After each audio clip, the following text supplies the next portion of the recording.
Welcome to What If It All Works Out? My name is Sophie Callahan, and I started this podcast because I wanted to empower women to show up confidently and consistently online as themselves by sharing stories and examples of what things look like when they all work out. My career began in photography, and I am now a marketing and mindset coach for female entrepreneurs and the mum to two little girls. I teach you everything that I learned over 10 years in my business about content marketing and building the life of my dreams so that you can do the same. My guests here have inspiring stories to tell, knowledge for us to learn from, and really valuable experiences to share with us. So grab a cup of tea and get ready for conversations that will change your mindset, your business, and the way you show up.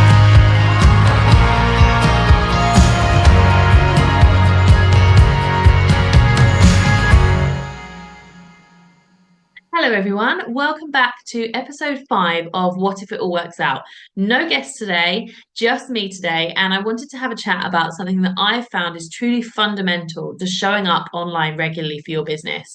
But before we do that, I wanted to thank you. There have been 4 amazing episodes of this podcast so far with 4 truly incredible guests, and your response and support has been so wonderful. I'm so blown away by what a brilliant and kind community I have on here. And that's really been evident during the launch of this podcast. I've absolutely loved hearing your thoughts about each of the episodes, and to know that you are getting so much from them honestly just makes all of the hard work and the late nights worthwhile. So huge thank you. I also wanted to remind you that if you do listen and you do love it, and if you get something out of an episode that you can go away and work on, or that you take away from the conversation, I would love to hear from you. The best way for you to support my small business, the small businesses of the guests that I have on here, and just share the podcast with others who might get something from it too, is to share it on your Instagram stories. So just pop a quick story up with whatever you're doing whilst you're listening, tag me, tag my guest, and let me know what your biggest takeaway from the episode was. Honestly, it means the world. Another thing I just wanted to talk about before we get into the value of today's episode is that in June, I will be hosting another Instagram challenge. So I know how much so many of you love the January one I do every year. So I decided to do another one halfway through the year, and it starts on the 12th of June. It is a 14-day challenge this time. It's called the 14-Day British Business Challenge, and it is specifically for women running British small businesses. There is a £7 sign-up fee, and you get 14 days of carefully curated, high-converting social media prompts. So these prompts are handpicked and put together in a way that leads your follower through a journey or a narrative that begins triggering the essential know, like, and trust factors, and ultimately moves them towards a purchasing decision. So within the challenge, you also get access to a private accountability Facebook group. You get 2 live group coaching sessions on how to achieve consistency, how to uncover your biggest blocks, how to tell your brand story and attract your ideal customer. You also get customizable done-for-you caption templates. You get 5 free stock images of your choice from my stock library. You get accountability emails straight to your inbox for the duration of the challenge.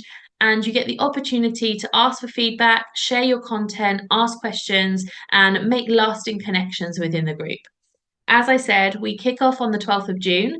The doors are open right now if you'd like to join. You can go to sophiecallahan.com/14-day challenge and sign up today. I'm really, really excited about this. I love these challenges. It was through one of these exact challenges that I helped one of my students achieve over 36,000% increase in reach on Instagram. So they are super powerful, and I absolutely love seeing the difference that they make to small businesses. So please join us. I would love to have you. Okay, so that is the housekeeping out of the way for today's episode. Today, I want to share with you the secret to discovering endless content opportunities. So, how many of you feel like you are on a hamster wheel that is never going to stop spinning when it comes to posting on social media for your business? I know that the idea of coming up with new content for the rest of forever sounds really hard and really overwhelming, and the majority of you just really don't know if you've got it in you, and I get that. You probably feel like you can't think of one engaging caption right now. So how are you meant to come up with one every single day or 3 times a week or whatever your schedule happens to be? Do you struggle with creativity when it comes to that? Well, don't panic because it doesn't have to be that difficult. You are almost certainly overthinking it.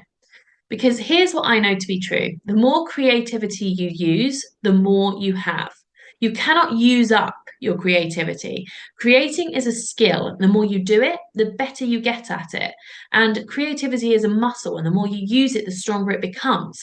So, my job inside my members program is to make it easy for you from the very beginning so that you can achieve consistency and get better and better until you just don't find it difficult anymore. It's like anything in life.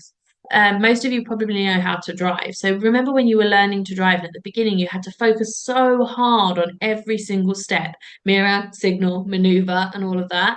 And then one day it just became really easy and you were just doing it on autopilot. You don't remember when that day happened. There wasn't a switch that flicked that just made it easy. It was just the result of repeating the same process over and over again. And content creation and social media are no different. And I want to help you get to that position of stress-free, automatic content marketing. Because when you get into the habit of creating content, that's when your creative muscle starts to strengthen. The hardest bit is always getting started. But if I promise to make it easy for you, I need you to commit to practicing. If you don't commit, you won't see results. It would be like riding a horse once and being annoyed that you didn't win a gold in dressage at the Olympics. If you want to be the next Charles Desjardins, you need to put in the work. And the same goes for content marketing. If you want to be the next person of influence in your industry, if you want to be the go-to option for your customers, you need to commit to getting good at marketing your business. So, what I need you to do now that you've committed to giving this a try is to start where you are with what you have. So, if you join in the challenge that I mentioned earlier, you will very quickly realize that you've got material right in front of you that you haven't even thought about turning into content. And how do I know this? Because everybody has. You just have to learn how to recognize it. So, in 2016, I became really obsessed with watching vlogs on YouTube. From a marketing point of view, I was fascinated by the communities and the empires that these vloggers were building. And I would watch their vlogs whilst I edited my photos or did whatever I was doing with my business at the time. And I realized that I really felt like I knew these vloggers. I knew what their homes were like. I knew what their mannerisms and facial expressions and voices were like. I knew their families and their friends and their pets, what they enjoyed doing, what they found funny, what food they ate. It was really informal, it was intimate, it was friendly, and it was really entertaining. It was the ultimate form of content marketing. And these bloggers had millions of people watching their videos, feeling really familiar with them because it felt like they were letting us into their lives in such a relaxed and unrestricted way. So I'm sure that you'd all agree that the best way to achieve success is to model what works. Find someone who is experiencing success and model what they're doing. That makes sense, right? And I knew that photography was a really intimate thing. I'd learned through listening to my clients that most of my customers were really, really nervous about their shoots and that they appreciated that I could put them at ease. So I wondered if people felt like they knew me without having met me, would this help them make their purchasing decision and encourage them to book? So in June 2016, I put up my first vlog on YouTube and I vlogged every single week for 3 years. I filmed family barbecues, I filmed weekly food shops, I filmed my wedding. And obviously, I filmed behind the scenes of my shoots, equestrian events that I got invited to, time lapses of me editing, packaging orders, everything. And in 2017, I had my most successful year in business. So many of my clients admitted that they booked me because they felt like they already knew me. So it worked. So I'm not suggesting that you all go and start vlogging. I get that that just is not for everybody. But the point of this story is that everything is content. I didn't only create vlogs about my photo shoots and my work. Of course, that was included, and that helped me convert viewers into customers. but it was the other stuff that truly made the connections. It was people seeing me as a human being and feeling like I was a familiar face to them that built the relationships that eventually led to them booking me over another photographer. Which is why I set my clients tasks like putting photos of themselves on their grid, documenting a day in their life. I'm not expecting everybody to start vlogging, not for a second. Medium you use isn't really the point. But world famous entrepreneur Gary Vaynerchuk says, document, don't create. And I have lived by that phrase for years now. Live your life and document it as you go to create content. So take a look around you. What could you use to create content from where you stand right now? Could you make your dog a regular feature on Instagram, like your business mascot? Could you share the meals that you make this week as a guide to cheap and easy family dinners for mums? Could you document your favorite walking route or your hacking route in your area or your favorite place to visit for whatever demographic your audience fits into? I've seen some of my students share the books that they're reading, which is a really good one. There's nothing that unites, readers and book addicts and encourages opinions more than book recommendations. There's so much you can talk about the makeup you're using, the brands that you love, the team that you work with, something that you struggle with, or a cause that you really strongly support, the places that you eat breakfast at, your morning routine, something you're learning right now, a hobby you do at the weekends. There is so much scope. And honestly, once you start looking around at your life for content opportunities that will allow your audience to feel like you are letting them in, the list is truly endless. Sharing these personal insights in a way that our audience can relate to and in a way that builds a brand narrative and an identity for our brand is what will create connections with our audience that will position us as top of mind when they are ready to buy. And even if you think your life is really dull, it doesn't matter. I once watched Zoella do laundry for half an hour. Honestly, it is amazing what people will find interesting. I will never get that half an hour of my life back. But I watched it. And as human beings, we are innately nosy. And your life is only boring to you because it's yours. To others, it's fascinating, no matter how mundane. So let's dive a little deeper. Before now, when you thought of being creative, what feelings previously came up for you? Was there anxiety? Was there excitement? Were there nerves, fatigue, dread, motivation, joy? Think about your answer and why those feelings are arising for you. If your feelings were immediately negative, can we work on changing them by changing the meaning of being creative for you? I want you to really think about where you can draw creativity from because it is in all of us. By focusing your creativity on something that you are passionate about, it becomes something you can enjoy rather than something you dread. We can all talk about the things that we truly love for hours.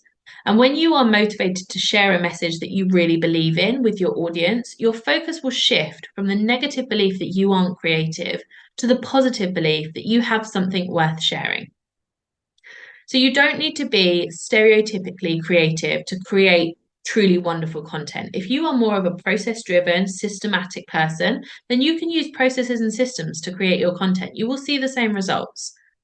This isn't a school art class or an English exam. You know, most of you aren't painting abstract art or writing fiction unless that's your job. You are serving people. You are sharing your passion. You are getting your own stories out into the world in a way that suits you best. There is no one size fits all. We have to do what suits us. However, there are various exercises that will help you tap into your own creativity. And as Oscar Wilde once said, you can't use up creativity. The more you use, the more you have. So I want you to give a couple of exercises a try. Answer the following questions, and these will help you change the meaning of what it is to be creative. What inspires you? What is something that you could do or talk about for hours without getting bored? What were your interests as a child or growing up? And what really excites you and fires you up? Whatever the answer to those questions, can we inject some of that into your creative process in the future? Can you work those things into your business? I'd also like to address another block that often prevents people from creating content for their business. If you've never created content before, or you've just been dipping your toe into the water before now, you might be worrying that you've got nothing interesting to say and nothing to write about. You might be worrying that nobody cares, or that you're not great at writing, or that you just aren't good enough at your job, full stop. And that's called imposter syndrome. It's a self depreciating inner dialogue that needs to be recognized and managed so that you can get out of your own way whenever it shows up. So here's what you need to know. Remember these words. You are enough. You are good enough. You are smart enough. You are talented enough. You are experienced enough. Your content is good enough. You write well enough. Your photos are good enough. You are interesting enough. Your contribution to the world matters. You are enough. I want you to say it out loud right now. Say, I am enough. In fact, that one statement is so important for you to understand that I want you to write it down somewhere that you're going to see it regularly. I want you to write it on a bathroom mirror or scribble it on a post-it note and stick it to your computer, pin it to your pinboard, buy an I am enough print, frame it and put it on your wall. Set up I am enough alerts on your phone. I am not joking. I have I am enough alerts on my phone every single day. Write I am enough in a place that means you will see it every time you go to publish your content. Do whatever it takes to start believing those words, for you to be so familiar with them that there is no question in your mind whether or not you are enough. I know how overwhelming and sometimes lonely this whole online marketing can be. And it can feel like a lot, can't it? And I want to help simplify and demystify that for as many female British small business owners as possible so that you can all focus on building beautiful businesses that you're absolutely passionate about. And you can stop spending all your time trying to figure out content marketing and you can actually get back to the reason that you started your business in the first place, the thing that you are good at. So, thank you so much for listening today. Don't forget to share your biggest takeaway from today and tag me in your stories. And if you'd like to join the challenge, head to sophiecallahan.com/14-day challenge. I will put the link in the show notes too. And I will see you next week for the most incredible, moving episode with a really, really special, inspiring guest. Thanks for listening, guys.